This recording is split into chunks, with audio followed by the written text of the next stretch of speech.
Mag-share ako ng nakakatawang kwento. Okay. Kasi Oo.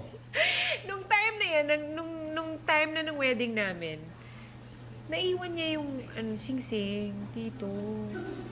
So, buwisit na buwisit ako. Eh, syempre, yung hormones ng Yes. pregnant woman, di ba? Talagang galit ako. Inis talaga ako. Siyempre, buntis pa siya, so medyo yung mood niya talaga. Oo. Tsaka yung pabulong, di ba sinabi ko sa'yo yung...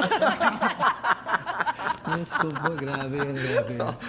Oo. Tsaka hindi, dito sinabihan ko siya na sobrang specific nung instruction ko. Kunin mo yung ring, nandito sa bag ko, ito yung color ng box, yun, lagay Relax mo ka lang. dito. Hindi. Pagkatapos, Tito Boy, dalawa po yung box doon ng Dalawa Kabag. po yung box. Oo, yung isa walang laman. Yun yung nakuha ko, yun yung dampot ko. Hinihingi na ni Father yung sing-sing. At binigay yung box, walang laman. sandali, you Ito just po, feeling nung naglalakad ako, talagang may inis talaga. Naiinis ako. Yung, At least unforgettable yung Yes. experience. Hindi yung pangkaraniwan na,